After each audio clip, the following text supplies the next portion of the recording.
राधे कृष्णा दोस्तों, कैसे हैं आप सब। जवाब में राधे कृष्णा कमेंट में जरूर लिखिए। स्वागत है आपका आपके अपने चैनल स्पिरिचुअल सोर्स में। आज हम बात करेंगे पितृपक्ष में होने वाले श्राद्ध की रोचक जानकारियों के बारे में।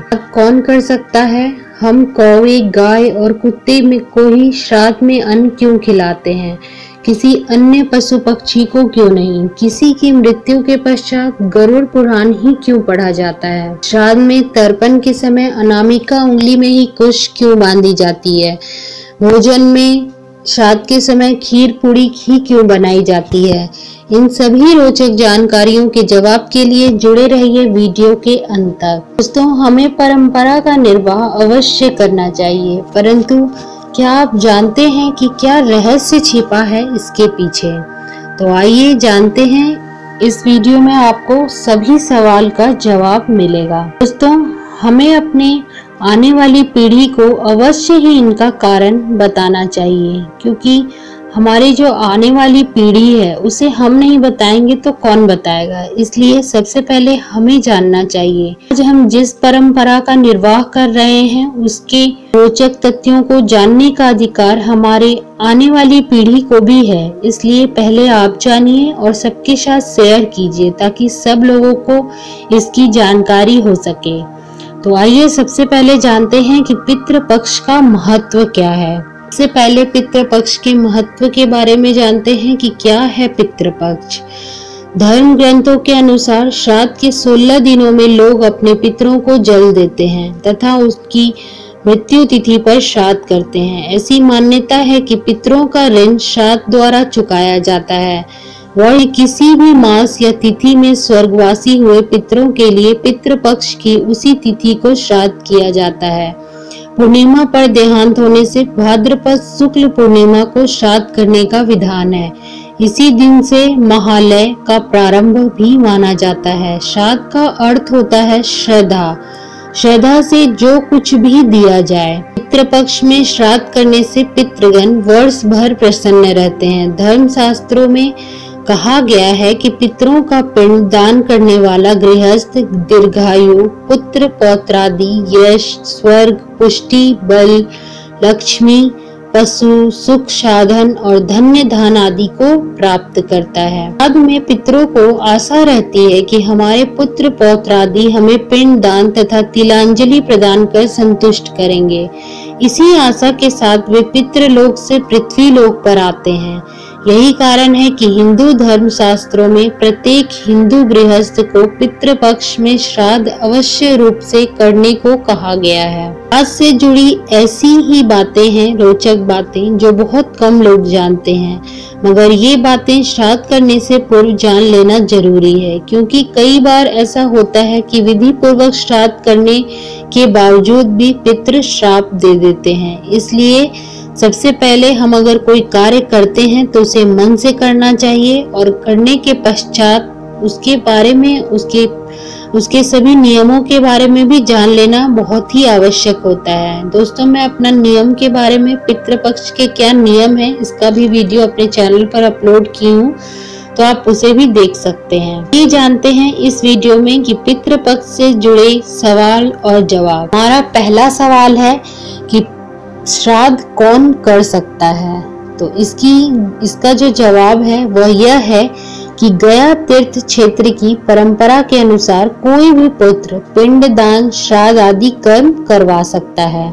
अगर किसी पिता की सभी संतानें अलग अलग रहती हैं तो सभी को अलग अलग पिंडदान करवाना चाहिए। हमारा जो अगला सवाल है वह है कि किसी की मृत्यु के बाद गरुड़ पुराण क्यों पढ़ा जाता है।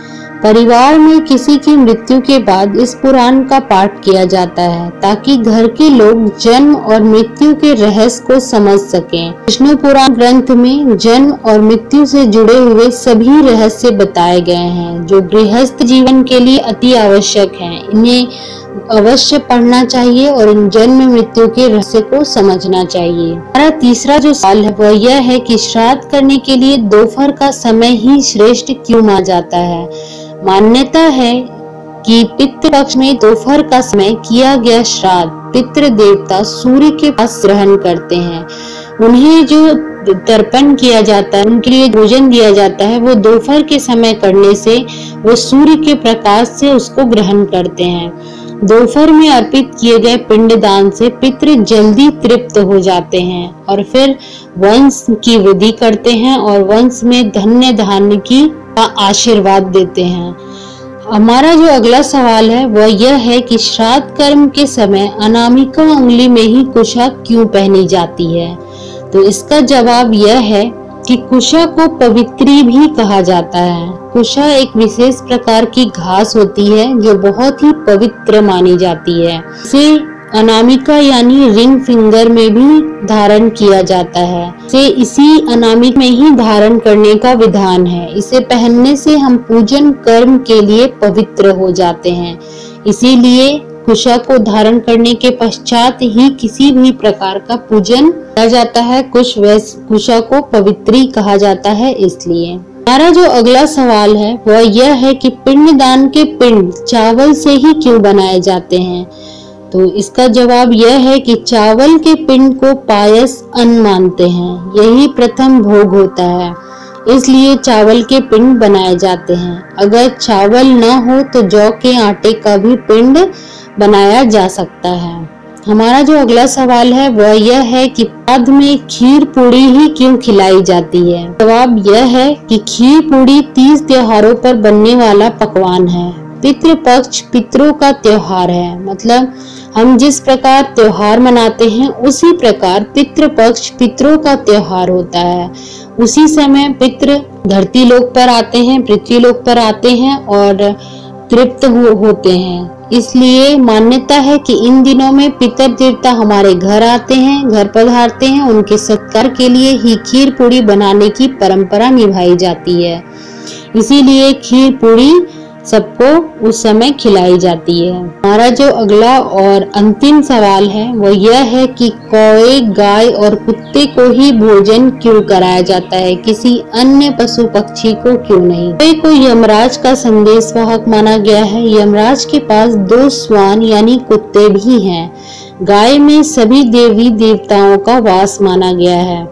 इसी वजह से कौए, कुत्ते और गाय को भोजन दिया जाता है ताकि सभी देवता के साथ साथ यमराज भी प्रसन्न रहें और हमारे पितर भी प्रसन्न रहें। इसीलिए इन्हीं पशु पक्षियों को हमें भोजन करने का विधान बताया गया है पितृपक्ष में। तो आपको यह जानकारी, यह रोचक जानकारी कैसी लगी हमें अवश्य बताइए और पसंद आई हो तो लाइक जरूर कीजिए और सभी के साथ शेयर कीजिए ताकि सब लोग इस रोचक जानकारी के पीछे का रहस्य जान सकें। आज के वीडियो में इतना ही। मिलते हैं अगले वीडियो में एक नई जानकारी के साथ।